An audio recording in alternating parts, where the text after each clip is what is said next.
Sobardilаш.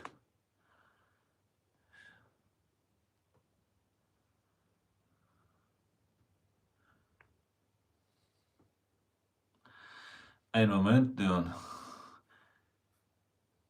Технические накладки в ТикТок. Так. Ассаламу алейкум. Витаю вас, друзья. Шалом алейхим. Приветствую всех, дорогие. Сегодня 27 ноября 2025 года, 18 часов 1 минута по Берлину, 2 часа 1 минута по городу Джохару. Я вас всех приветствую. С вами я, Аслан Арцуев. На канале реалити в YouTube и на канале в TikTok Аслан Арцуев. Сегодняшний свой стрим я назвал «Шок. Россия громит и побеждает». Но это не точно. Об этом и многом другом давайте поговорим. Об этом и многом другом давайте поговорим. Всем тем, кто находится в оккупированной Ичкерии, пожалуйста, будьте осторожны, заботьтесь о вашей безопасности. Все остальные, пожалуйста, присоединяйтесь. И давайте проведем стрим. Да, Алберкет и Йоркару. Мой талант стрима. Ой, мелдештига. Так.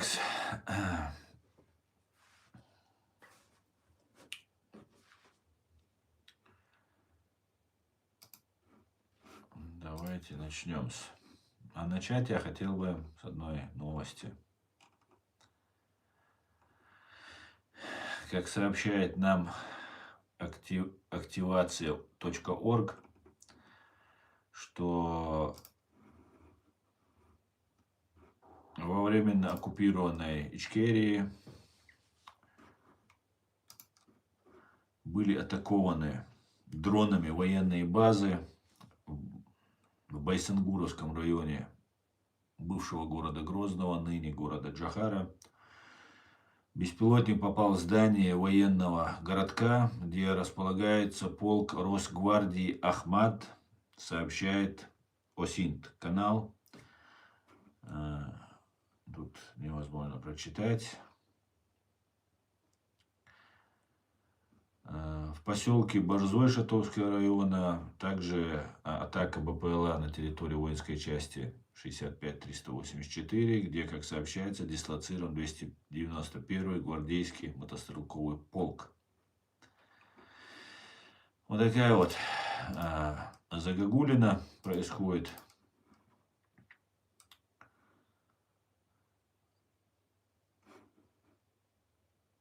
Больше никаких данных. Есть видео. Вот сейчас я его как раз наблюдаю. Есть видео. Короче, вот такие вот дела, друзья. Я полагаю, это только начало. Хотя начало-то уже давно положено. Будет это все продолжаться, я так полагаю. Также, знаете, я внимательно слежу за тем, что происходит в Великобритании. Великобритания – это новость недельной давности, но Великобритания – одна из главных стран, которая для России представляет, как об этом сами фашисты заявляют, враждебность. Одна из главнейших враждебных стран. Да? И когда их какие-нибудь представители Великобритании, тот же депутат Европарламента, берет взятки у россиян, чтобы продвигать их повестку, мне так становится досадно, потому что, эталоном порядочности и верности Британии и принципам мне казалось всегда Британия. И когда такие люди там появляются, очень неприятно. Ну вот другая новость. Британское национальное агентство по борьбе с преступностью сообщило о разоблачении масштабной международной сети отмывания денег, которая помогала России обходить санкции и финансировать войну против Украины, пишет Reuters. По данным ведомства, участники схемы приобрели контрольный пакет акций киргизского Креметбанк для проведения транзакций, связанных с оборонными, аэрокосмическими и технологическими компаниями РФ.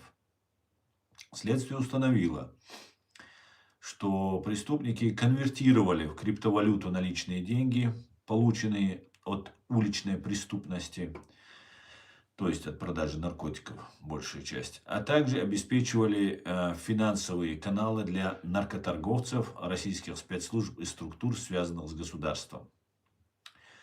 В декабре 2024 года НСА и Минфин США выявили две ключевые группировки – ТГР и СМАРТ, которые использовались состоятельными россиянами для обхода санкций.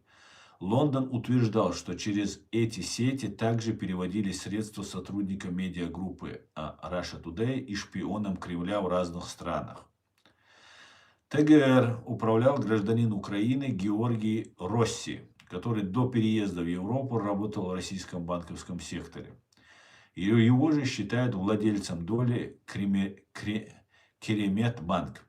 15 января 2025 года США ввели санкции против кредитной организации, указав, что она помогала российским должностным лицам и попавшим в СДН-лист Промсвязьбанку обходить санкции.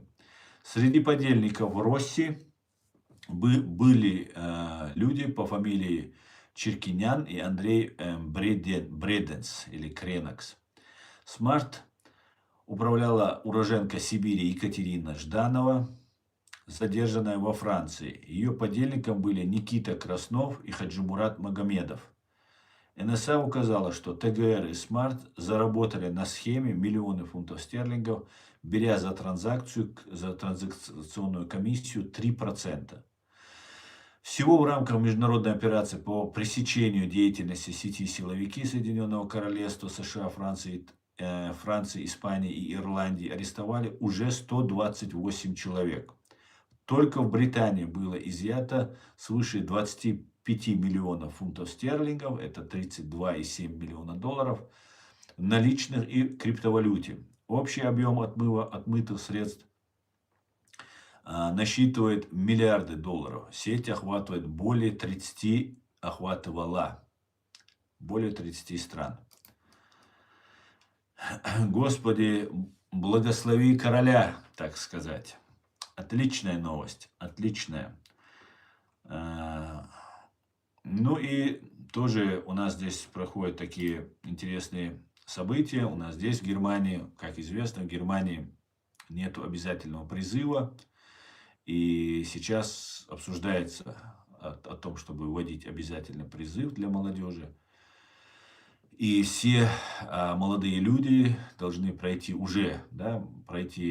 медкомиссию и готовиться к тому, чтобы отдать долг родине, так сказать. Но не только Германия идет по этому пути. Во Франции вводят воинскую службу в 18-19 лет. В Украину таких солдат отправлять не будут, обещает Макрон. Франция вводит добровольную службу в армии для молодых мужчин и женщин, объявил президент Эммануэль Макрон. Срок службы составит 10 месяцев, и добровольцев будут задействовать исключительно внутри страны.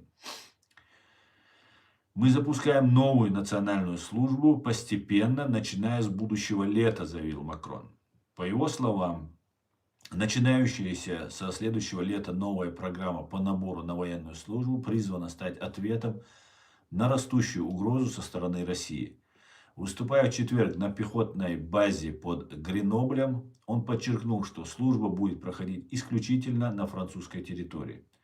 По словам Макрона, добровольцами смогут стать как мужчины, так и женщины в возрасте 18-19 лет. Военная служба будет оплачиваться и продлиться 10 месяцев.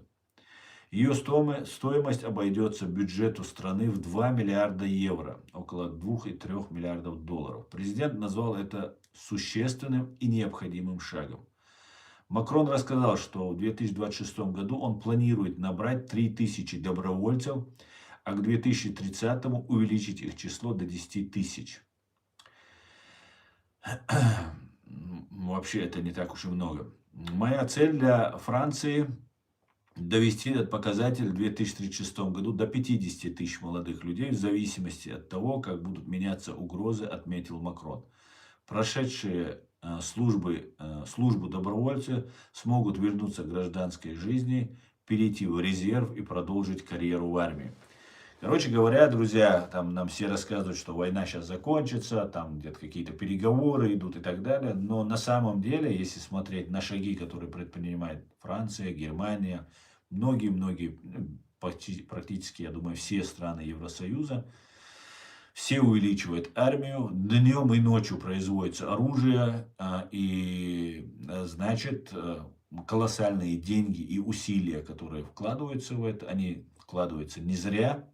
Конечно же, как говорится, если хочешь мира, готовься к войне, и чем Евросоюз, Европа будет сильнее, тем меньше шансов у потенциальных агрессоров, он у нас пока только один, будет желание нападать на Евросоюз, но сам факт, что вот эти процессы идут, и это все будет только усиливаться.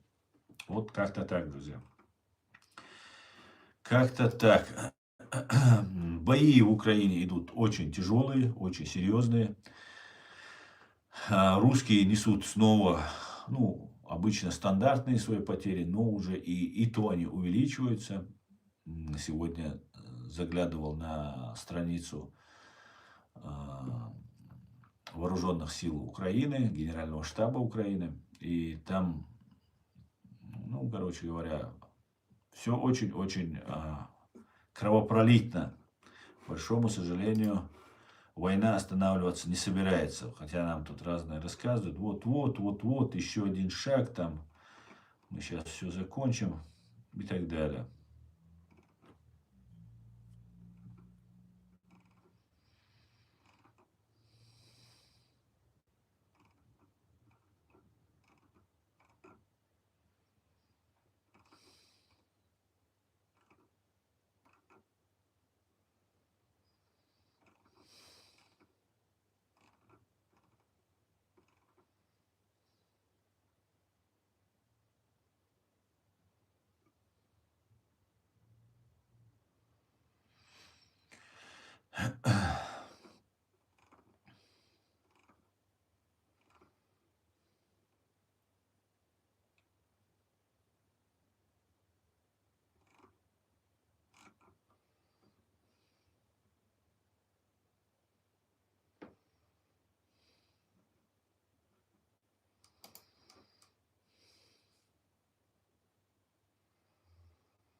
Так, давайте посмотрим. Вітаю. Вітаю. Бавонятка. Сейчас уже я не могу вас определить, потому что у меня что-то изменилось. Иркин, шалом, Шамиль, валейксалам. Все будет Ичкерия, Дайлмула, Шамиль, Дайлмула. Что думаешь насчет стрельбы в Америке? Типа виноват афганцы. Зачем талибам это делать? Не вижу смысла. Питер Вольф, алейкум, всех, друзья, приветствую. Я не знаю на самом деле, что там произошло. И знаю, что 2 человек ранены, 2 военнослужащих Национальной гвардии США. Они находятся в тяжелом состоянии, живы, по крайней мере, пока не было информации, что они погибли. В тяжелом состоянии оба находятся. Афганец задержан, человек задержан, и знаете, идет, на мой взгляд, идет работа целенаправленная, такая, именно с афганцами. Да, были чеченцы, сейчас все это переключается на афганцев, на таджиков, узбеков. Вот вы, если обратите внимание, ведет целенаправленная работа в этом направлении. У нас здесь в Германии был тоже один человек с ножом с Афганистана напал. Еще были случаи. И ведется целенаправленная работа. То, что там Трамп сказал, что все афганцы там виноваты в этом, там всех нужно проверять и так далее. Наверное, у него какая-то информация, может, имеется. Но вот когда огульно начинают всех обвинять, там, целый народ, мне это очень не нравится. И с этим я не могу согласиться. Ну а так, а, Америку будут расшатывать. Россия пока, ее спецслужбы, они пока работают и отступать не собираются. По крайней мере, пока мы не видим этого. Хотя Путин задабривает и пытается сам лично обезопасить себя и свою верхушку. Так. Странно, что до сих пор в Украине не применяют атакамс или фламинго против чеченцев. Глядишь, скоро F-16 будут бомбить Джохар оккупированный. Ну, Шамиль, атакамс пока они так далеко не летят. По поводу фламинго, наверное, они, может, уже и летят, но смогут долететь на это расстояние. Но я бы призвал Украину очень аккуратно применять по моей стране эти ракеты, чтобы мирные граждане не пострадали. Там огромное количество оккупантов и в горах, и в населенных пунктах, и в Ханкале, и везде. Там просто их пруд-пруди. Конечно же, такие удары, они необходимы. Украина должна победить. Но это должно применяться только строго и очень аккуратно, только по комбатантам и по военным целям. И исключить всякую возможность нанесения хоть малейшего вреда гражданскому населению, которое находится в заложниках.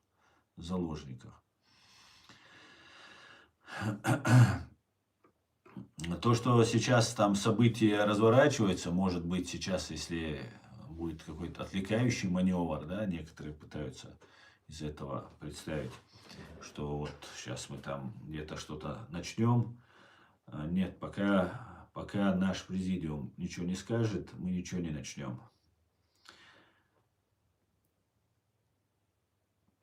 Пахнет подставой. Еще отец 5 детей. Это человек из Афганистана. Друг решил устроить теракт. Но 5 детей это еще не освобождает, знаешь, от того, что он этого не делал. Другое дело, что и я абсолютно уверен, и этому есть все основания, они могут легко внушаемого человека довести. Да, это может быть наркоман, это может быть человек, который наблюдается у психиатра, у психолога, употребляет какие-то таблетки. Это может быть просто человек, у которого случился какой-то жизненный стресс. И в это время они его окучивают, вкладывают в программу и запускают. Да, конечно, есть и люди, которые сами к этому приходят, но по большей части сейчас, пользуясь интернетом, таких людей очень легко отследить. Потому что на каких сайтах вы бываете, сейчас искусственный интеллект, это сейчас мы только узнали об этом, это уже давно это работает, только лишь на основании того, что вы смотрите, искусственный интеллект может определить, представляете вы угрозу или нет. Только лишь на основании этого. Поэтому таких людей они призывают, наверное, я так полагаю, вот эти вербовщики, психологи, призывают, наверное, не лазить в интернете, не смотреть, а сами просто их непосредственно вот проводят с ними вот эту вербовочную работу.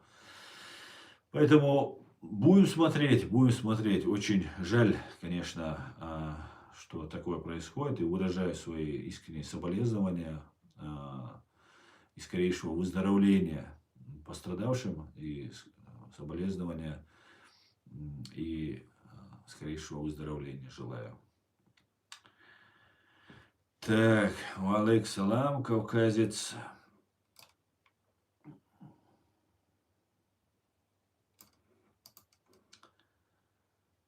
Так, самая сильная армия в Европе это сейчас Украина. Ни одна европейская страна по силе, по готовности, по решительности не сравнится с украинцами.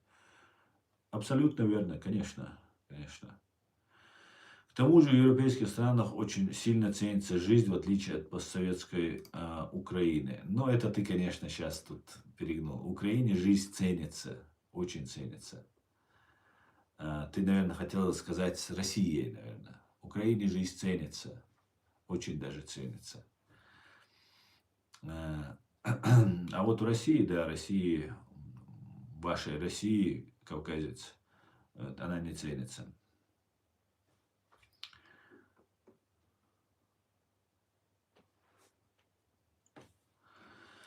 Войну можно закончить, только обезглавив агрессора РФ.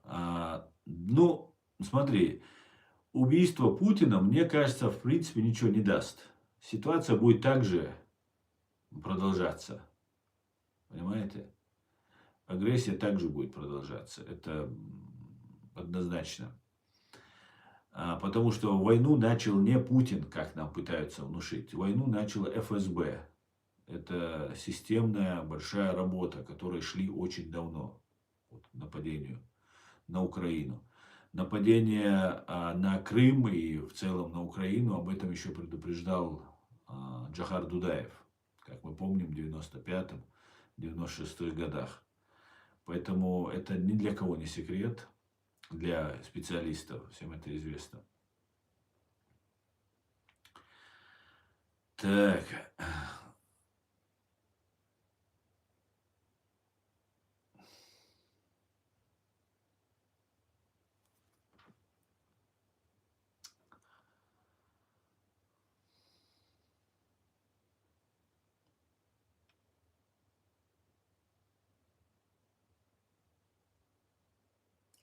Да, Бавонетка, я вас узнал. Я вас узнал. Я зашел на вашу страничку быстренько и увидел.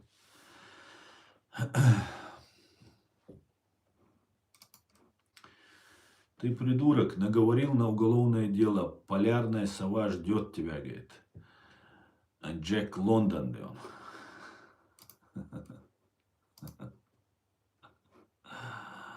Джек Лондон. Пожалуйста, за русским кораблем. Так, привет, привет, Старсклайд.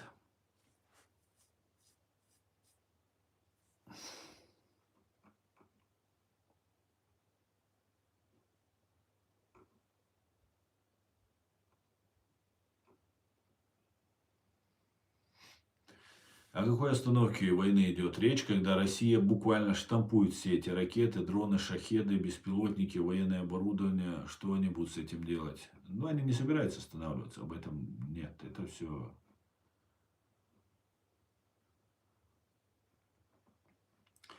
Как будто до Путлера Рашка не воевала. Совершенно верно, Бавонятка. Еще и в США идет депортация, особенно это пугает афганцев. Поэтому была стрельба, чтобы привлечь внимание, но почему-то против простых солдат Нацгвардии. Шамиль, давайте не будем сейчас строить конспирологические версии, но длинные уши России там вполне могут быть.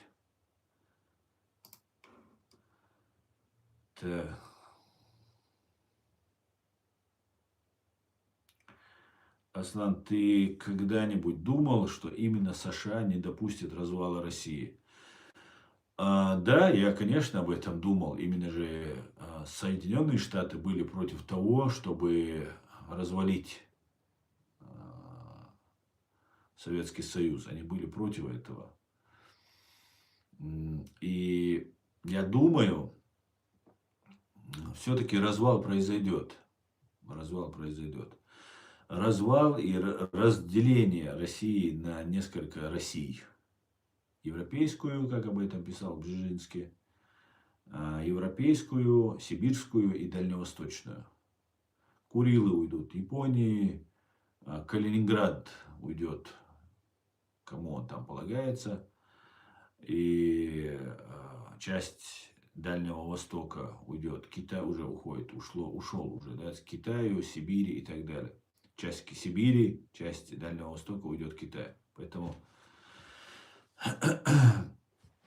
вот так я думаю. Так я думаю. Конечно, очень даже возможно. Ризо, Баркл. Так, давайте почитаем. Почитаем. В ТикТок у нас какие. Так, друзья, пожалуйста, делитесь нашим стримом. Делитесь нашим стримом.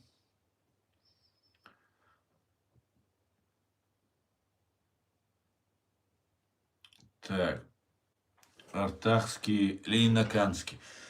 Как думаете, что было бы, если бы Армения и Грузия объединились бы в один союз? Я думаю, что если бы Армения и Грузия объединилась в один союз, там не хватало бы Чеченской республики Ичкерия в этом союзе. Ну и Азербайджана, и других наших хороших союзов. А так отдельно отделяться нехорошо, надо все вместе. Мы кавказская нация, понимаете?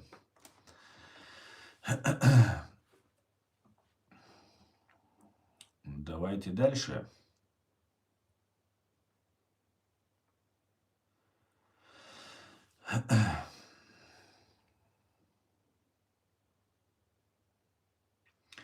Мне кажется, Путин никакие мирные договоры не будет подписывать. Он намерен до последнего россиян воевать. Да, я тоже так думаю. Его задача выжить. Выжить. И пока идет война, он выживает. Его режиму ничего не угрожает. ФСБшному режиму ничего не угрожает.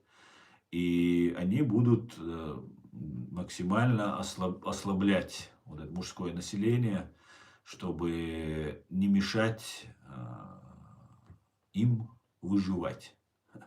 Вот такая вот правда жизни. Ты не боишься, что Рамзан Кадыров тебя найдет и накажет очень строго, меня тут спрашивают. Нет, я не боюсь. Нет. Так, Россия нужна Западу. Да, Россия нужна Западу. Но только без клыков и когтей нужен медведь.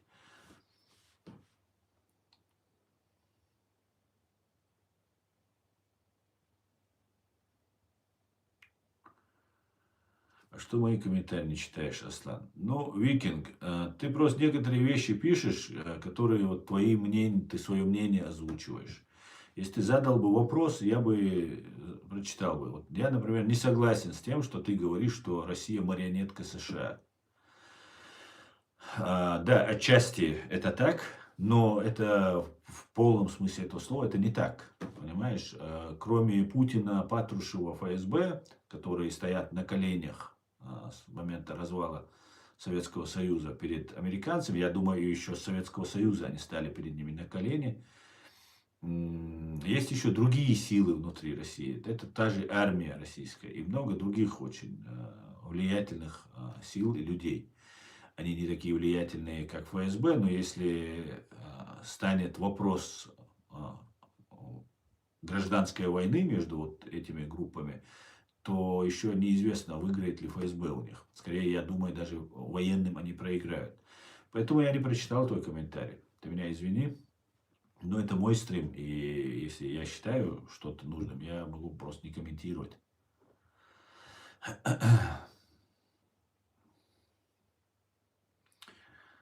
Давным-давно было понятно, что за всем этим стоит... Ну, вот видишь, опять ты это пишешь. А, это я пролистал. Это...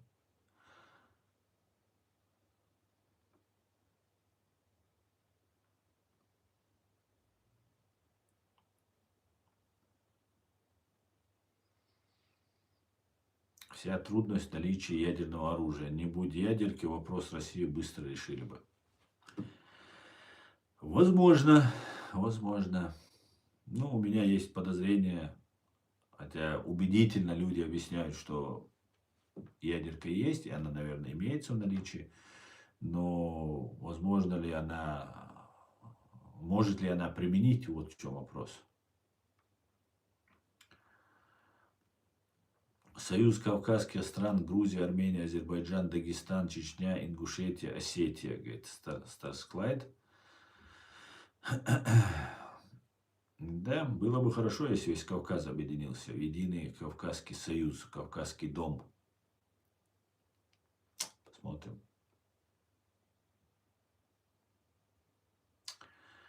Объединяться должны Армения. Это уже я читал. Это нет. Северный Кавказ, также северная часть Азербайджана. Да. Я не знаю, Кавказия, Албания. Ты зачем постоянно об этом говоришь? Ты Кавказскую Албанию вспомнил. Почему раньше об этом вы не вспоминали? Почему сейчас, когда нужно раскачивать ситуацию, начинаете об этом говорить? Давайте мы не будем раскачивать ситуацию. Понимаете? Давайте мы постараемся пройти без кровопролития вот этот очень-очень сложный временной отрезок, который может продлиться еще какое-то время.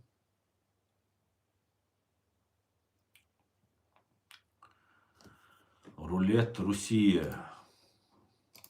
Рулет Россия нам... троллятина. Даже читать тебя лень. Так, должен быть проект Кавказ, нацелен на то, чтобы создать государство на Северном Кавказе для того, чтобы сохранить идентичность национальную всех северокавказских автохтонных коренных народов.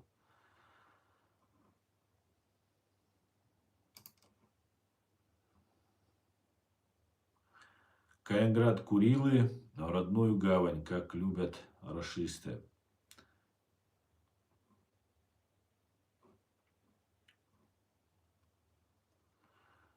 Основа никаких кровопролитий, все на мирном решении. Но это другой разговор.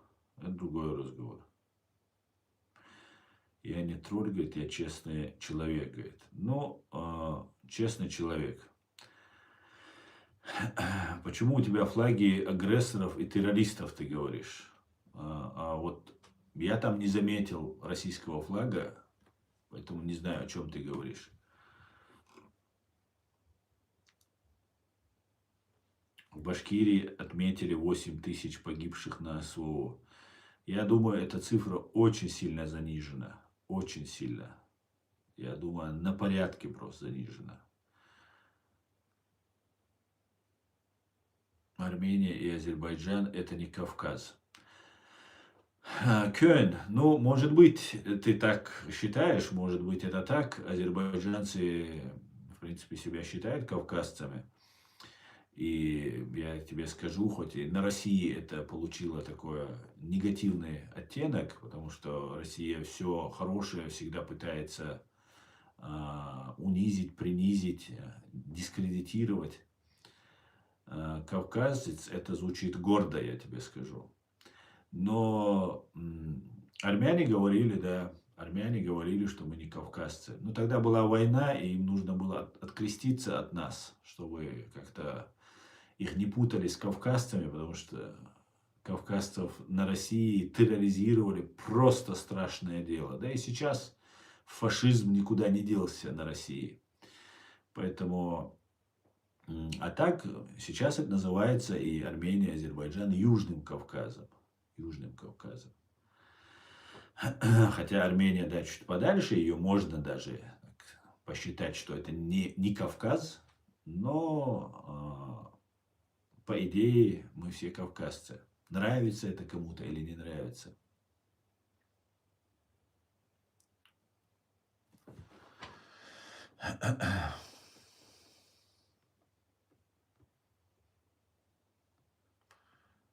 Так, как тебе Трамп? Нормально Трамп. Трамп президент самой могущественной, самой великой за всю историю вообще человечества президент страны. И какой бы он ни был, это уже само место говорит о многом. А Трамп молодец, так держать, полный вперед. Он служит Америке, он не служит ни Ичкерии, ни Украине, ни Армении. Он служит Америке, Соединенным Штатам Америки. Поэтому мы должны смотреть через призму вот этого. Только тогда мы можем что-то понять, понимаете?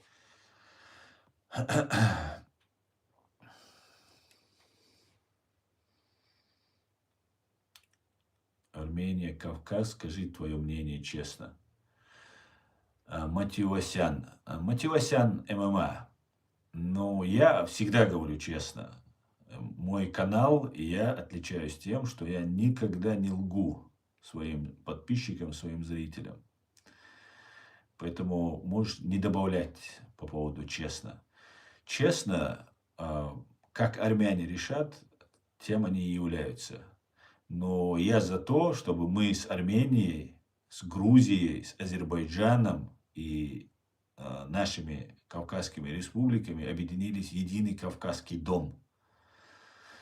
И это нам нужно, это Армении нужно, это Ичкерии нужно, это Грузии нужно, понимаете, чтобы стать сильными и богатыми. Мы находимся, знаете, на перешейке таком, это юго-восточные ворота в Европу, и нам нужно быть вместе. То, что нас Россия разделяла, Армения всегда была за Россию, хотя не только Армения была, как мы понимаем, ну, Армения особенно. И поэтому не знаю, как армяне через это переступят. Они так верно служили, мы знаем, сколько в Москве живет армян, в России, у нас там, на Северном Кавказе, Краснодарский край, это все территории кавказские, черкесские земли. Там очень много живет армян. Не знаю, очень много обрусевших армян, как мы знаем, таких российских армян, так сказать. Поэтому как с этим будут армяне решать вопрос, я не знаю. Но в Европе, в Америке живет очень много армян, проевропейски настроенных.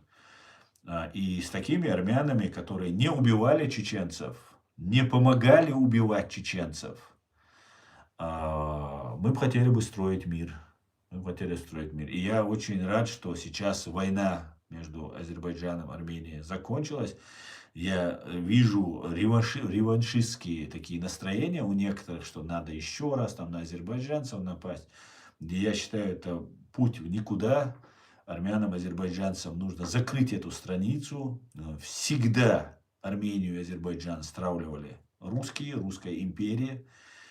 И это нужно осознать, понять, что вот из-за них это все было. И перейти к тому, чтобы созидать, убрать ненависть, злобу и так далее. Ну и, конечно, развиваться вместе, созидать. Просто почему спрашиваю, ты представитель чеченской национальности, кавказец. А ведь исторически кавказцы говорят, что нет. Нет, смотри, я всегда считал армян кавказцами. Всегда. У меня даже в голове не было. Даже по цвету наших волос и схожести культуры, уважения к старшим. Вот очень у нас похоже, вот у нас кавказская цивилизация. Мы с армянами, с грузинами, с азербайджанцами жили когда-то, Хурита, Урарту это называется, когда-то древняя, тысячелетняя, там, одна из первейших цивилизаций было. И тот же Нахичевань, это Нохчи, это наша территория. В армянских музеях, архивах лежат чеченские, очень огромное количество упоминаний про чеченцев, чеченские артефакты и все. То есть чеченские имеется в виду тех древних чеченцев, когда мы жили в одном государстве. И я всегда считаю, и не делил армян. Даже понимая, что они всегда и в царскую Россию, что вы, я так понимаю, вы армянин, не делил никогда. Но когда шла война, я человек, который находился вне территории своей страны, находился в России по большей части. Я с многими народами общался. И вот за редким исключением я видел от армянина, который говорил, что он кавказец. Наоборот, говорил, никакие мы не кавказцы. Нет, мы христиане, мы не мусульмане, мы не имеем ничего общего, мы ближе к русским. Я ничего не выдумываю. Я честно правду говорю. И я тогда вначале был немножко шокирован. Но зачем? Но иногда армянин мог мне сказать, например, вот в чат рулетки я общался с одним армянином. Он говорит, ты кто? Я говорю, я чеченец. Но он думает, я в России нахожусь, и сразу, что я пророссийский какой-нибудь чеченец. И он говорит, Россия, там, туда-сюда. А это как раз уже после того, что вот Россия кинула Армению на Горном Карабахе вот с этим конфликтом, с этой войной. И армяне очень тогда злые были на Россию. И я говорю, а тебе не стыдно, ты кавказец, там, туда-сюда. Он не сказал, что он не кавказец. Он промолчал. И он мне признался. Он сказал, я думал, ты пророссийский чеченец. Поэтому я тебе так... И он мне признался. И честь и хвала ему, что он признался. Но сам факт, он начал с того, что мы там за Россию, туда-сюда, там все едины. У него другого выбора нет. В тюрьму никто не хочет попасть. Или там себе проблемно жить. Да? И, ну, когда он узнал, что я в Германии, что я не пророссийский никакой, он тогда мне признался. Поэтому по большей части я слышал это. Это можно понять, откреститься, да, азербайджанцы мусульмане, у них, у армян, у вас там с ним конфликт был с ними, долгий конфликт, кровавый конфликт, с страшными историями, да, и с османами, тоже все это известно, этот процесс, к сожалению, такой. Но когда вот была вот эта и война, никто не хотел пострадать. Даже армяне-то армяне. Ингуши даже говорили, мы не чеченцы. Хотя и кавказцы, и мусульмане и так далее. Но тоже у меня один знакомый, как бы, ну, он и не скрывал это, как бы, надо ж хоть кому-то остаться на свободе, когда все менты забирают. Вот это было как бы с этим, с пониманием это можно понять. Да, мы все находились под прессом, кто-то больше, кто-то меньше. Но тот, кто призывал нас уничтожать абсолютно незаконно, только лишь за то, что мы вот хотели жить свободно и на законных основаниях. Мы ничего у России не захватывали, ничего незаконно не делали. Нас оболгали, до сих пор тонны грязи на нас льется. Ну вот такая вот ситуация, она была, есть. И я, например, не собираюсь иметь никаких отношений ни с армянами, ни с чеченцами, ни с кем-либо, который был за Россию, когда нас уничтожали. Я слишком много увидел и пережил, чтобы это простить. Я не собираюсь ничего. Никакой воинственности, никакой там войны никому. Я ненависти не испытываю. Просто не хочу. У меня есть на это право. Поэтому, а если армяне, вот сейчас Пашинян пришел, он абсолютно проевропейский. Это очень радует. Я очень хочу, чтобы этот человек и большая часть армян вот начали думать, как он, и идти на Запад. Все, Россия загибается. Армяне народ не глупый, как говорится, надо вовремя переобуться и идти в ногу со временем, идти вот в этом направлении. А мы, чеченцы, кто не перешел на сторону России, тоже должны остаться на этой же стороне и продолжать свое дело.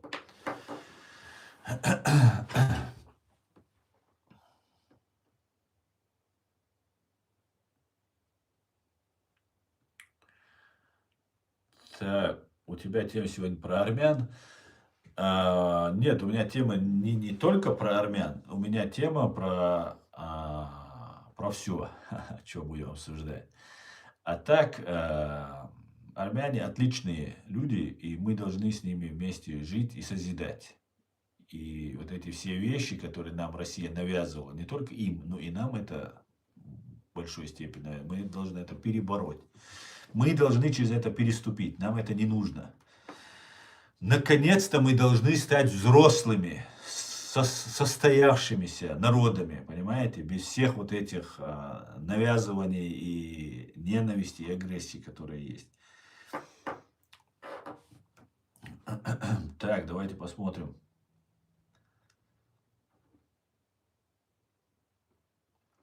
Что у нас пишут. Не за что, Мативасян, не за что. Спасибо за ваши вопросы. Алейк салам, Адаев, Машволь. Так-то и сами русские неплохие парни.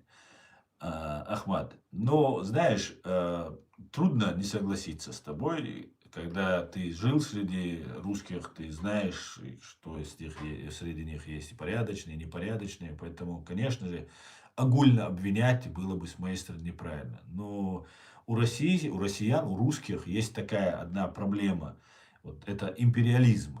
Почему-то они считают, ну, у них есть на это основания, они уже на протяжении 300 лет завоевывают, убивают, угнетают и на этом воспитывают свою молодежь, свои поколения.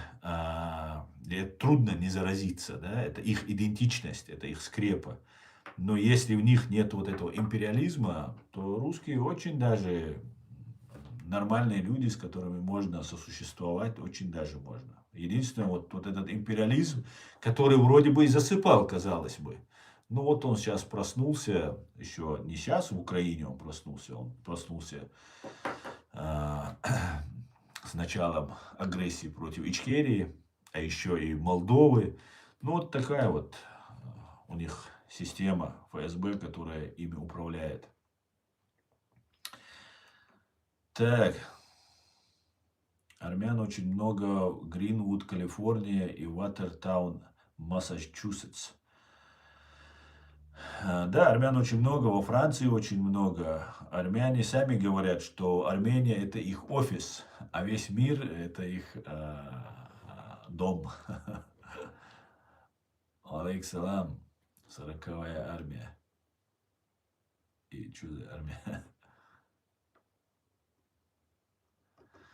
Как могут быть армяне кавказцами, если их предки из Индии?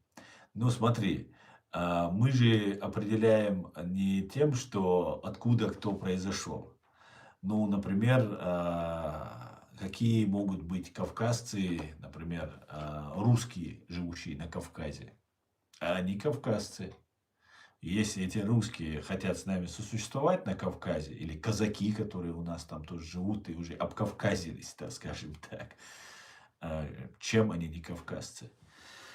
Кавказец – это состояние души, культуры. Вот как-то так. Армяне 1000 лет живут на Кавказе. И это наши самые первые христиане на Кавказе. Понимаете? Это тоже нужно учитывать. Мы этим, знаете, у нас самая высокая гора, самая высокая, да, Эльбрус, например, в Европе. У нас первые христиане, армяне. У нас есть иудеи, которые живут там 500 или даже 800 лет, там, или 600 лет у нас живут. У нас есть уважаемые буддисты, понимаете, калмыки. Очень хороший народ, очень добрые люди, очень кавказские люди, скажем так. Понимаете? И это все наши люди. Мы должны с ними созидать вместе. И это наша гордость, понимаете? Если мы 1000 лет прожили разных религий, разных языков, разных национальностей, это говорит о нашей высокой культуре, высокой нравственности. Это наша гордость. Вот как мы должны к этому подходить. Они говорят, там, откуда-то кто-то пришел. Осетины тоже пришли, а вот там много, дагестанские народы тоже многие пришли, проходили, кто-то торговлей, кто-то с войнами, заходили, оставались, там колонисты кто-то были, кто-то торговцы были. И что теперь нам делать? Теперь их всех разделять, ты там уезжаешь, ты тут приезжаешь. А когда наши отцы, прадеды, прапрапрадеды их принимали, жили, сосуществовали, после даже тех, кто с войнами приходили. Понимаете? О чем вы говорите? А с нас с тобой очень многие не согласятся, даже грузины. Король демократии, супер прикольным ником, да, человек. Я не хочу понравиться кому-то, я хочу сказать правду. Я, конечно, не хочу никого обидеть, и не хочу никого отвернуть от себя, но я не хочу кому-то понравиться и говорить то, что нас будет разъединять. Я ищу точки соприкосновения. Понимаете? Так, согласятся или не согласятся? Я не понял. Ты написал, то не согласятся, то согласятся. Алейкум, Ичкери, Машвой. Как-то так. Ну, что поделаешь. Ингуши ваши братья? Конечно, ингуши наши братья.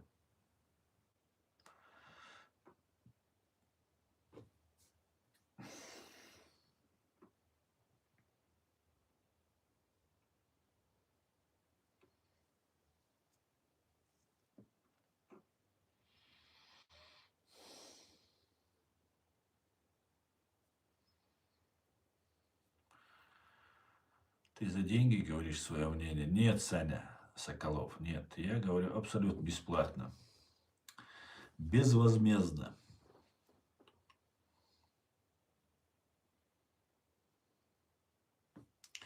Медиазона лжет, Старсклайд.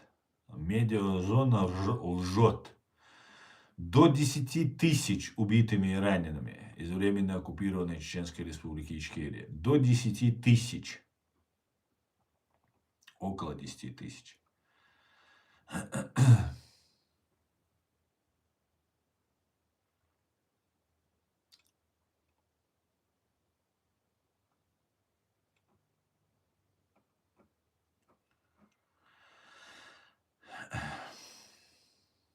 Чем тебе не нравится Россия? Россия воюет за свободу, демократию для всех людей.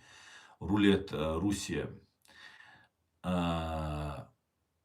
Скажи, пожалуйста, Рулет Руссия, почему за демократию и свободу вы воюете на чужих землях? Почему бы вам самим свое ФСБ не иллюстрировать и не судить их? Вот, например, 24 августа 2025 года высокопоставленный офицер ФСБ Алексей Титов пытался заложить бомбу в центральном детском магазине на Лубянской площади и самоподорвался. Почему бы вам не спросить свое ФСБ, за что к началу учебного года, к 1 сентября, ФСБшник закладывает туда бомбу? Можешь мне объяснить, для чего он это делал? Почему бы вам у себя не навести? У вас никогда не было свободы и демократии в России. О какой свободе и демократии вы можете, кому можете принести? Вы украинцам можете всю жизнь бывшим свободными, всю свою историю людям принести свободу и демократию? Или нам, чеченцам, вы можете ее принести? Вы просто чушь несете, извините, конечно. Салам алейкум от казаха к ночи. Валейк салам, казах. Алга, Казахстан. Добрый вечер. Все никогда не согласятся. У многих разная точка зрения, своя правда. Да, абсолютно так. У кого-то есть обиды, у кого-то есть свое видение. Я никому не навязываю свою точку зрения. Я говорю свое мнение.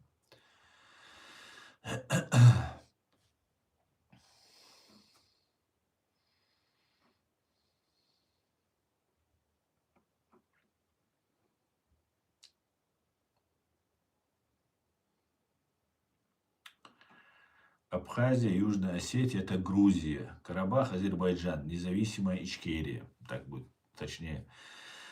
Да, к сожалению, Абхазия как государство не состоялась. Абхазский народ был обманут и использован. И, конечно же, им лучше будет со своей Грузией. И тоже, опять же, обиды это тоже и кровь, и это, все это нужно преодолеть. Да, все это нужно преодолеть. А Карабах, да, это Азербайджан. И он азербайджанский, не потому что там кто-то спорит, там, это армянский или азербайджанский, а потому что армяне просто встали все и ушли с этой земли. Все старики, все. Это для меня это доказательство того, что они не считали эту землю своей. И это был такой анклав, нарыв сделан, чтобы Азербайджан не стал сильным. Азербайджанцев очень много. Азербайджанцы очень трудолюбивые, очень сильные люди. Их очень много и в Азербайджане, и в Иране, и в Турции. Их много очень. И их поддержка тюркского народа, тюркского мира. И им России сильный Азербайджан не нужен был. А нам, чеченцам и нашим кавказцам, он нужен сильный. Потому что мы уважаем азербайджанцев, мы хотим, чтобы они были сильными. И вот для этого был сделан этот нарыв у нас на Кавказе. Не только там, вот опять же и Южная Осетия, и Абхазия, и много-много других нарывов, которые специально мины Россия оставляла. Это так. Абхазии 3 деревни, их просто использовали. Да, НАТО, большому сожалению, это правда. Нас всех использовали, большому сожалению. Мы теперь должны это осознать. Надеюсь, теперь многие, вот особенно с войной в Украине, против Украины, глаза у многих открылись. Очень важно. Когда мы об этом кричали, мы, когда первые об этом начали трубить, нас утопили в крови.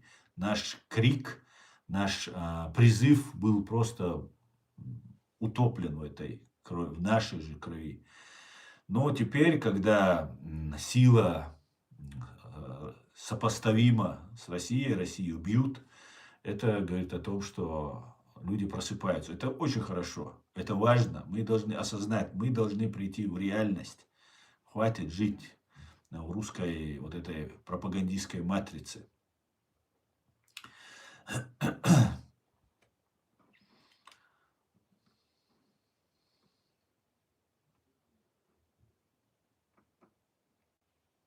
Мы все братья. Да, мы все братья. Все от Адама и Евы произошли. Ну, некоторые, правда, от обезьян. Кавказ сам по себе никогда не договорится, говорит Саня Соколов. Саня Соколов, это ваши мечты. Вы так хотите, вы делаете, вот не ты лично, а вот ваша страна, ваша ФСБ уже готовят разделить Северный Кавказ и Южный Кавказ, чтобы мы друг друга убивали, чтобы мусульмане против христиан,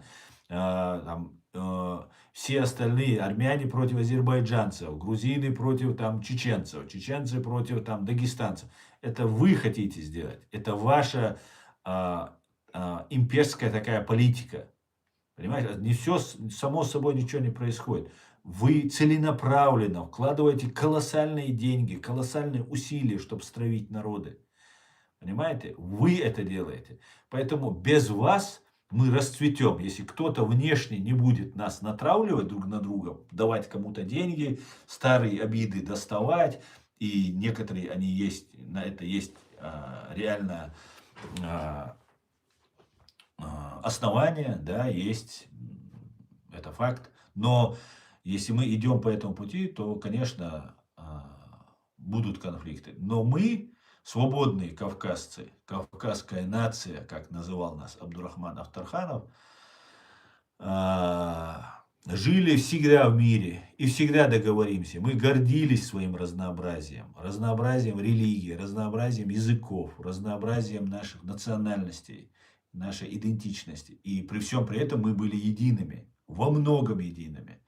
Поэтому, а сейчас, когда есть возможности и коммуникации, интернет, и мир открылся, ну, нам будет позор древнейшей кавказской цивилизации враждовать. Вы что? Да никогда в жизни.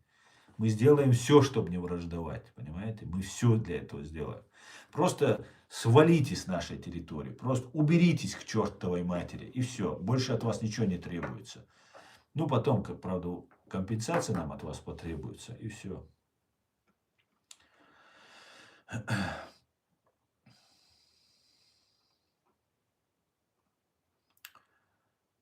Так.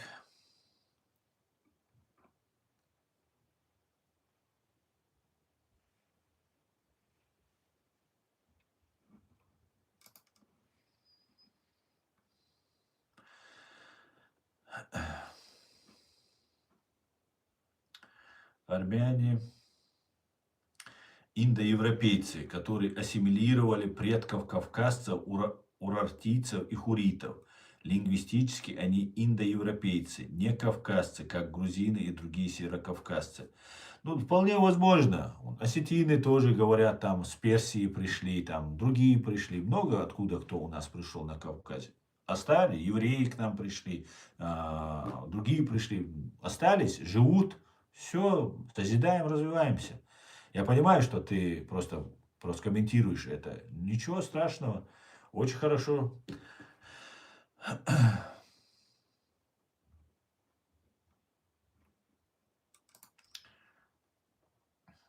Да, армяне всегда за Россию. Когда они поняли, что быть вместе с Россией – это путь деградации, нищету, то они выбрали Пашиняна, который стал вести политику отойти от российского пространства.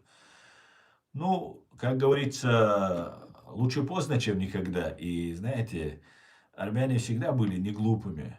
И хорошо, что сообразили, они стали упорно стоять вот на этой пророссийской вот этой линии. Очень хорошо.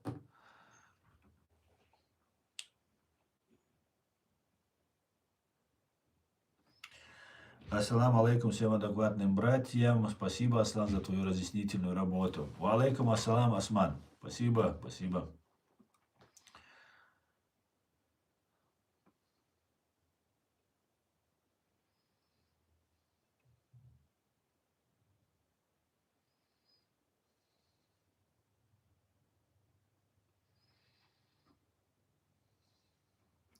Виктор Соколов с чистой чеченской фамилией Соколов и с чисто чеченским именем Виктор пишет, что я враг чеченского народа. Это можно рассчитывать как комплимент от Виктора.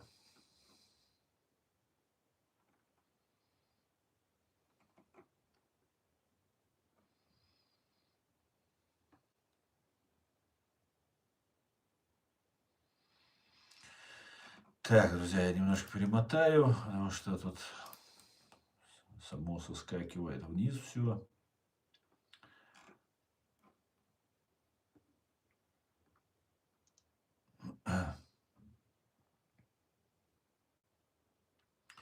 Осетины – это индоевропейцы, говорят на языке иранской группы. Да, осетины из иранской группы языковой, да.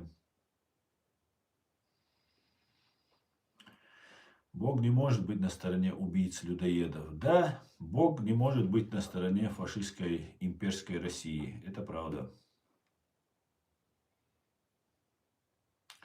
Несмотря на заявления Трампа от Путина, Уэнса, Такера об Украине, абсолютное большинство обычных американцев поддерживают Украину. Отлично, это отличная новость.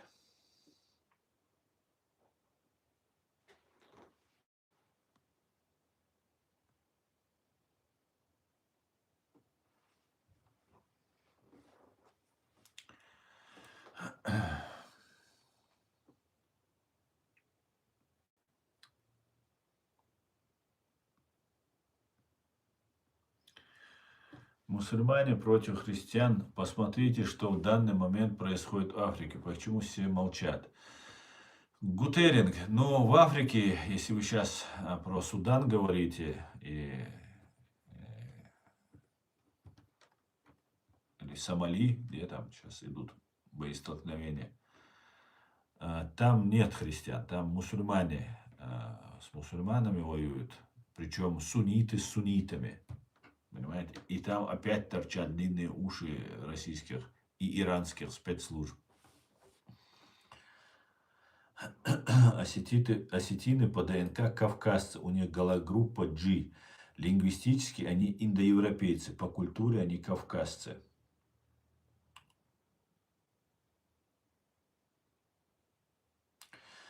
А у него ник Магомед, да? Я просто не обратил внимания. Соколов оказался Магомеда. Или Магомед оказался Виктором.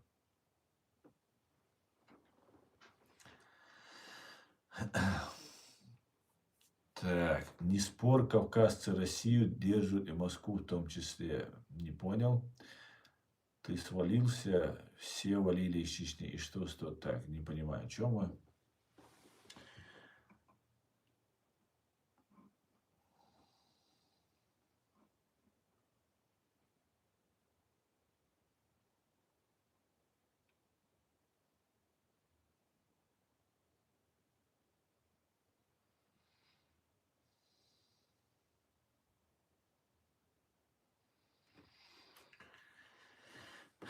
В Африке все против всех. Ну, к сожалению,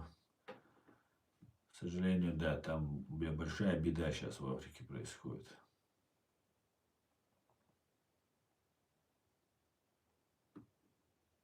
Соколов Кюра, наверное. Сокол наш, да?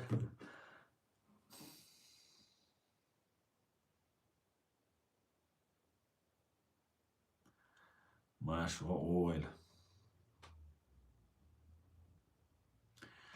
Сегодня украинские дроны упали на Грозный, может российские. Да, только не на Грозный, а на город Джахар, бывший Грозный. Может и российские, все возможно.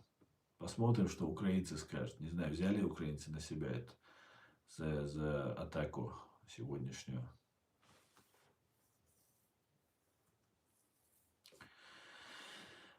Весь цивилизованный демократический мир поддерживает Украину, но ватникам этого не доходит. Для них же Украина нацисты.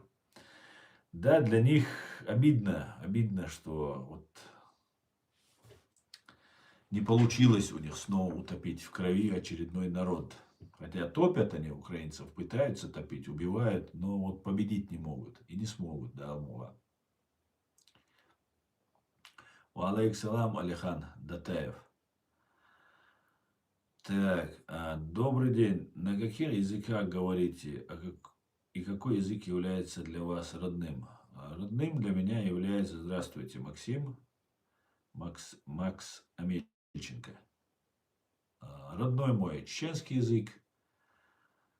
Говорю на русском, немножко на ингушском, немножко понимаю украинский, немножко на английском и немножко на немецком.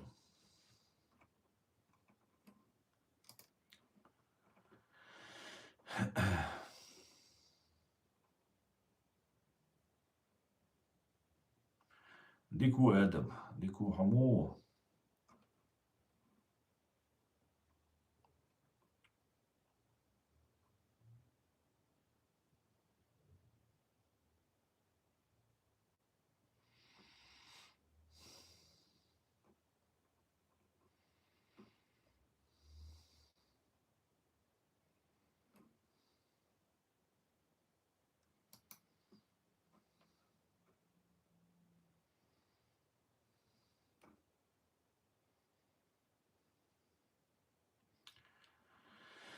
Дмитрий Бродский, здравствуйте. На ваш взгляд, клан Кадырова это хуже, чем Доку Гапурович Завгаев? Здравствуйте, Дмитрий.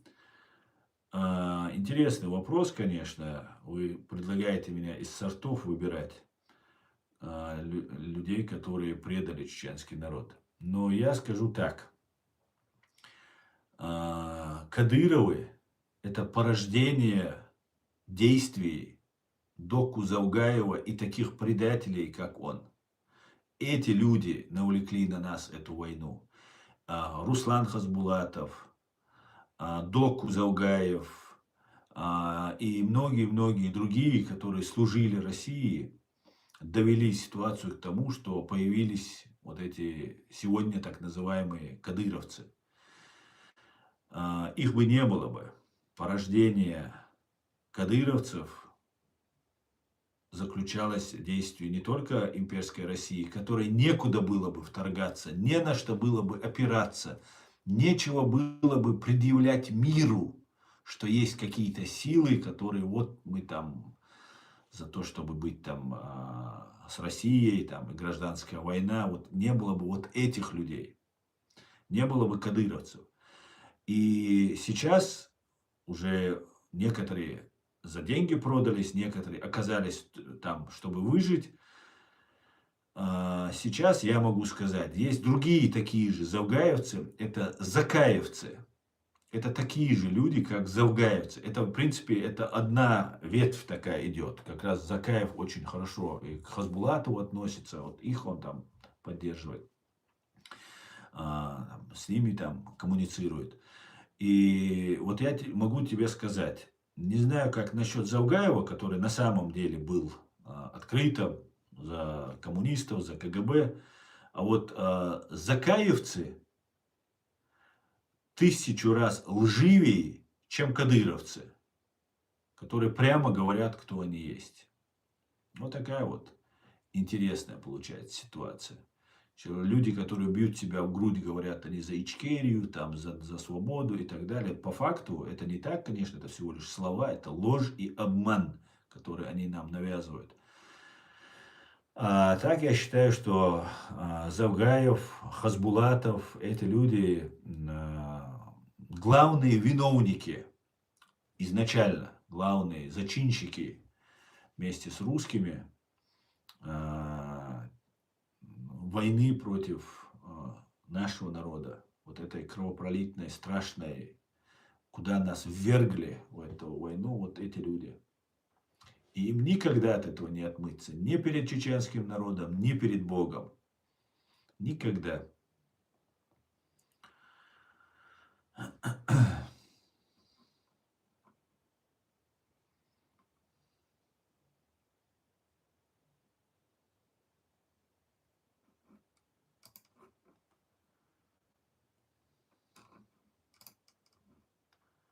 Слава Ичкерии, вітаю чеченский народ с Харькова.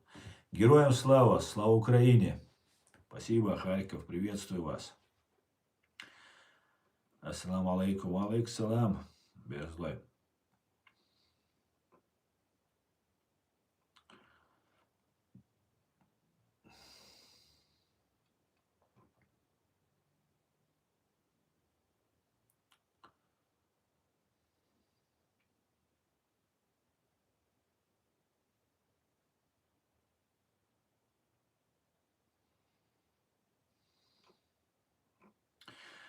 Тут у меня какие-то глюки идут. Так, сейчас постараюсь выровнять все это.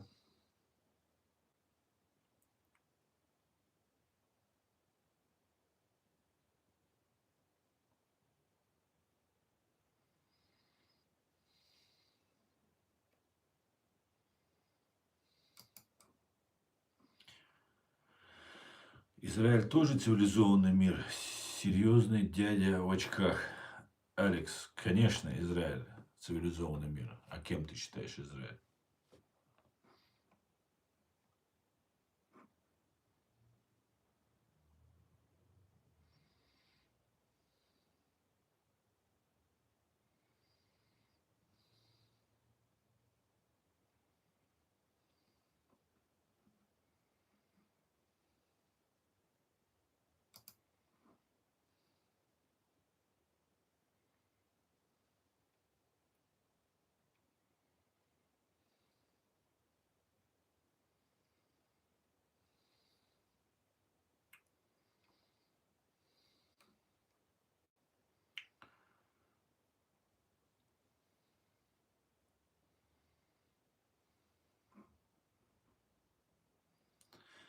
Ваше мнение, топорик.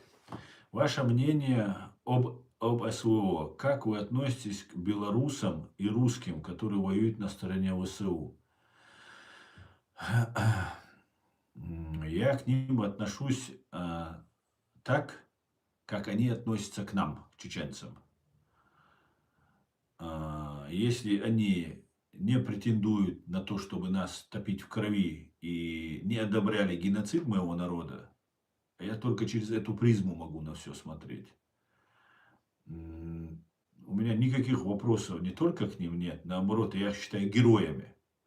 Но если у них есть вот это имперство, да, они как бы за славян, там, белорусы, украинцы, русские, славяне, а все остальные чурки и так далее, чеченцев нужно убивать, то я к ним плохо отношусь, соответственно. А к остальным, они для меня такие же герои, как любой, кто сейчас оружием в руках в Украине защищает Украину.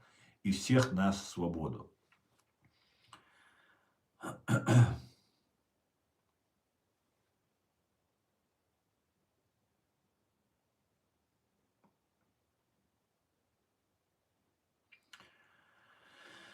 Спасибо большое за ответ, очень интересно. Пожалуйста, Дмитрий, пожалуйста. Будет перемирие, договорится Украина с Россией.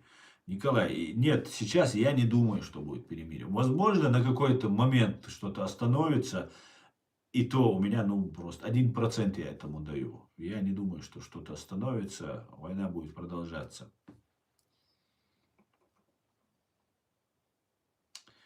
Пожалуйста, топорик и вам. Иван пишет. Мне 64 года, и за все время равных Дудаеву Масхаду политиков нет, говорит. Иван, я полностью с вами согласен. А, Масхадов, на мой взгляд, чуть больше ошибок совершил, но он находился в тяжелейшей ситуации, поэтому я бы совершил бы в 1000 раз больше. Да, это так. Большое вам спасибо. Спасибо, Иван, за такую высокую оценку наших лидеров, наших президентов.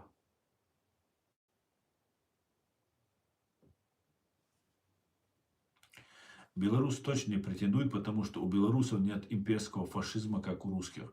Ну да, в этом смысле белорусы, конечно, очень сильно отличаются в этом контексте. Имперства у белорусах мы практически не видим, по крайней мере, на просторах интернета.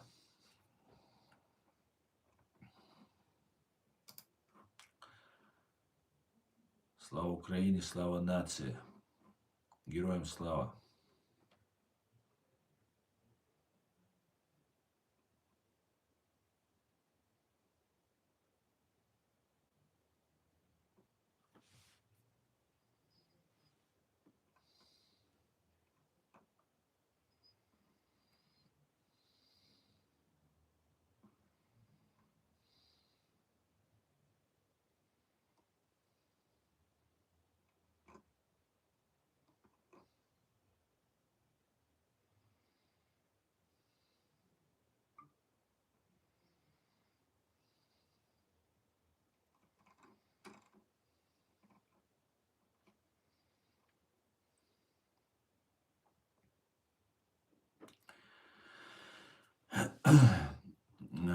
А кто, на ваш взгляд, сегодня лучшим образом представляет наследие Джохара Мусаевича Дудаева?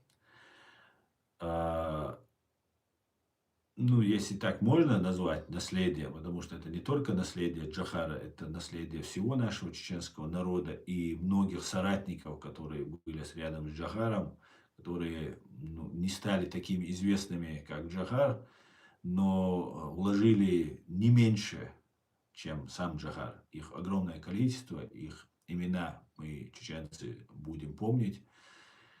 Некоторые они не такие известные. Но на сегодняшний день единственным легитимным органом власти чеченского народа является президиум правительства Чеченской Республики Ичкерия, сопредседателем которых являются Алла Дудаева, вдова Джохара Дудаева, Ахьяд Идигов и многие-многие другие люди, которые сейчас не публичны пока.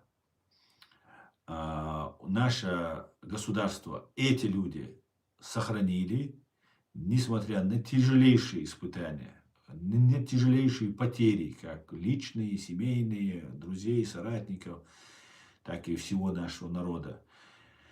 И это единственное, не просто лучшим образом или худшим, да, здесь просто вопрос так не стоит. Здесь нет, что кто-то лучше сохранял, кто-то худше. Здесь боялись даже слово Ичкерия произнести, когда эти люди стояли, стоят и будут стоять до конца на этом пути. Единственное, вот наш президиум правительства, это наш представитель чеченской власти, орган чеченской власти.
Так.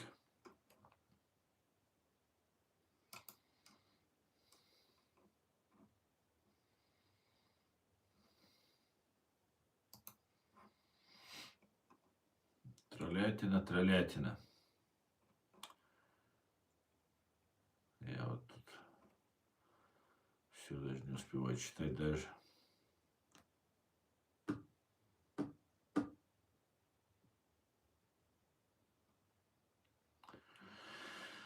Так, мы уже 80 минут, и время с вами летит незаметно, господа, дамы и господа, сеньоры и сеньориты.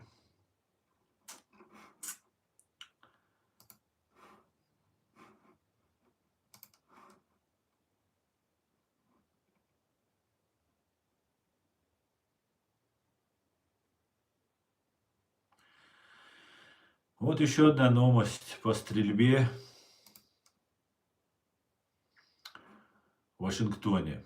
Подозреваемый, это BBC News, русская служба сообщает. Внимание. Подозреваемый в стрельбе по бойцам Нацгвардии в Вашингтоне сотрудничал с ЦРУ в Афганистане. Жертвами вчерашней стрельбы военнослужащих Нацгвардии в Вашингтоне стали 20-летняя Сара Бэкстром и 24-летний Эндрю Вульф. Как сообщили на пресс-конференции директор ФБР Кэш Паттель и прокурор округа Колумбия Жанин Пиро. Оба пострадавших получили несколько ранений и находятся в критическом состоянии. Подозреваемый 29-летний афганец Рахманулла Лаканвал, по словам Кэша Паттеля, имел связи в Афганистане с партнерскими силами, прежде чем перебраться в США. Директор ЦРУ Джон Рэдклифф позже сообщил в интервью CBS американскому партнеру BBC, что предполагаемому стрелку разрешили въехать в Соединенные Штаты благодаря его предыдущей работе с правительством США. После катастрофического вывода Байдена войск из Афганистана, въезд стрелка в Соединенные Штаты в сентябре 2021 года стал возможным благодаря его предыдущей работе с правительством США, включая ЦРУ, в составе партнерских сил в Кандагаре, которая была прекращена вскоре после хаотичной эвакуации, сказал Рэдклифф.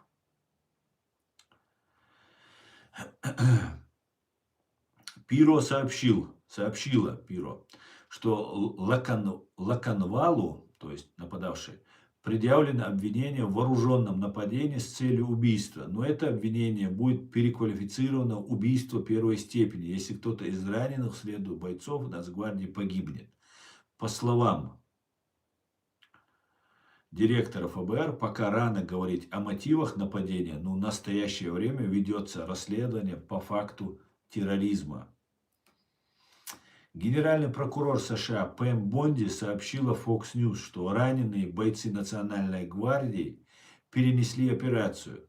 На данном этапе мы выдвигаем обвинения, основанные на прогнозе их состояния, заявила Бонди. Оба перенесли операцию. Я не собираюсь сейчас говорить об их состоянии, мы молимся за их выздоровление, но в худшем случае минимум пожизненное заключение по обвинению в терроризме.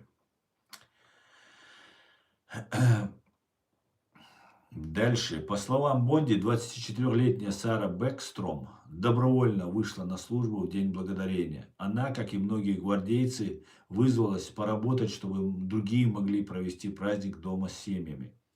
А теперь их семьи находятся в больничных палатах рядом с ними, пока они борются за жизнь.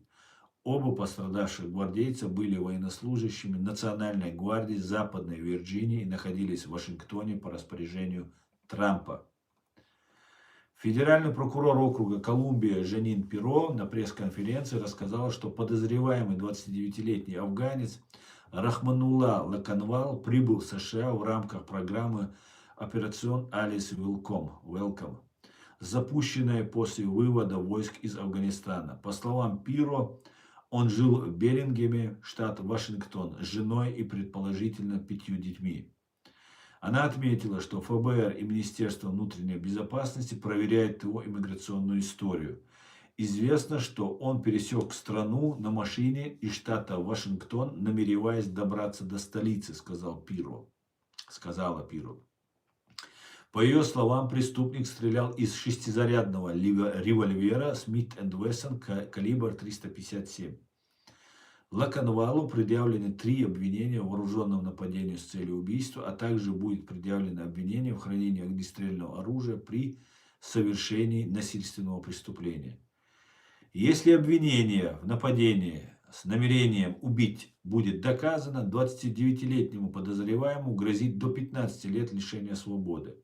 По словам Пиро, квалификация обвинения будет предусмотрена, если изменится состояние пострадавших гвардейцев. Директор ФБР Каш Патель заявил, что ФБР проводит расследование по делу о терроризме. По словам Пателя, ФБР незамедлительно начало сбор доказательств. Сотрудники обходили кварталы, опрашивали очевидцев, направили оружие на экспертизу и провели обыск в доме подозреваемого. В результате обыска были изъяты многочисленные электронные устройства, включая мобильные телефоны, ноутбуки и iPad. И сейчас они отправлены на экспертизу. Он отметил, что следствие уже получило новые зацепки, которые привели их в Сан-Диего. «Мы поедем в любую точку страны или мира, куда нас приведут улики», сказал Кэш Патель. Отвечая на вопрос журналистов, нужно ли было вообще вводить Национальную гвардию в Вашингтон, Пиро заявила, что даже не хочет это обсуждать.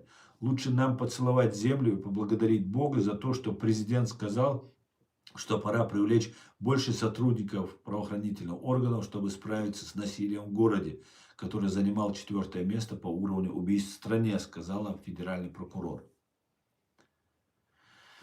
Трамп ранее сказал, что власти США должны проверить каждого, кто въехал в страну из Афганистана. При прошлой администрации Джо Байдена в очередной раз подвергнул критике своего предшественника. «Мы не будем терпеть такие посягательства на закон и порядок со стороны людей, которые даже не должны находиться в нашей стране», сказал он.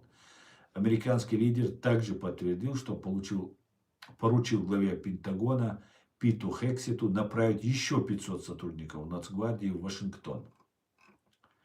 Администрация Дональда Трампа впервые направила 800 военнослужащих в округ Колумбия в августе для оказания помощи местным правоохранительным органам в обеспечении соблюдения действующих законов и устранения с улиц преступников, совершающих насильственные преступления, заявило тогда Министерство обороны.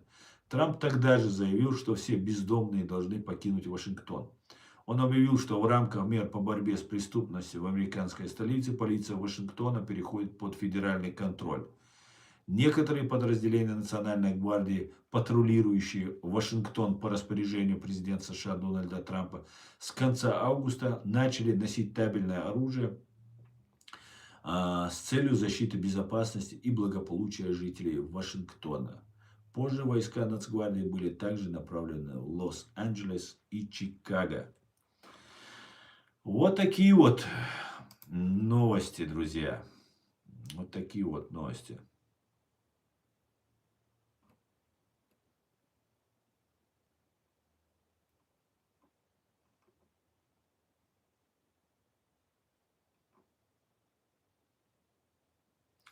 Киртукас, приветствую свободолюбивых чечен, слава за суд. Героям слава. Киртукас, приветствую. Приветствую.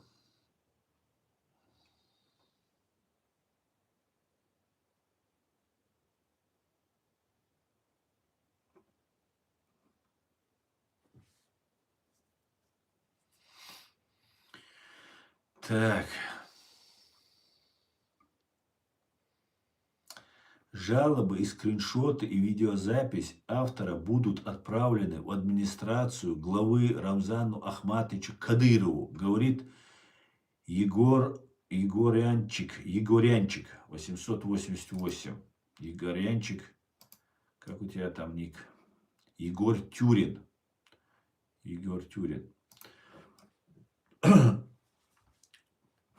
Егор Тюрин. Вы можете не утруждаться. Администрация Рамзана Кадырова внимательно смотрит, конспектирует и не пропускает ни один наш стрим. Можете не волноваться. И вы сегодня что-то разошлись, все, жалуетесь на меня, жалуетесь, там, Кадырову жалуетесь и так далее. Знаете, Егор, что бы я вам хотел сказать? Я неоднократно это говорил в эфире, и это сразу остужало пыл вот таких вот ябедников и жалобщиков на меня, Рамзану Кадырову.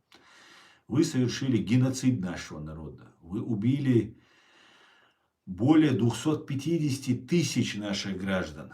То есть более 25% от числа нашего народа. Вы оккупировали нашу страну. Вы взяли в заложники оставшуюся часть нашего народа. Вы изгнали, выдавили из страны нашей более 300 тысяч, которые находятся здесь в Европе, в Америке, в Турции, чеченцев. И за все это время, полностью владея ситуацией, вы, русские, не нашли русского витязя, которым бы вы нас пугали. И вы пугаете нас Кадыровым. Просто задумайся над этим. Вы морально, психологически понимаете, что вы нас не покорили вот этими своими постами. Вот и вот не первый, сколько вы уже мне сегодня, вчера вы мне пишете. Раньше я несколько раз сказал, остудились вы. Но все равно возвращайтесь. Это говорит о том, что вы не смогли нас не морально, сами вы понимаете. Вот я все, что перечислил, вы над нами сделали. Понимаете? Все полностью уничтожили, оккупировали. Все, что могли, сделали, оболгали. Просто невероятно, что вы только с нашим народом сделали. И все равно у вас не нашлось русского витязя, которым бы вы нас пугали. Понимаете? Вы понимаете, что это бесполезно пугать нас русскими. И пытаетесь пугать нас Кадыровым. Так вот, Кадырова мы тоже не боимся. Просто мы вынуждены были согласиться, потому что нам деваться некуда. Мы не можем дать истребить всех наших женщин, детей, все наше население. Понимаешь? Поэтому подумай над этим. Подумай. Понимаешь? Подумай. На этом я свой стрим, друзья, заканчиваю. Спасибо, что смотрите и поддерживаете. Все будет Ичкерия. И слава Украине. Адикюэль Маш Оль. Всего самого хорошего. До свидания.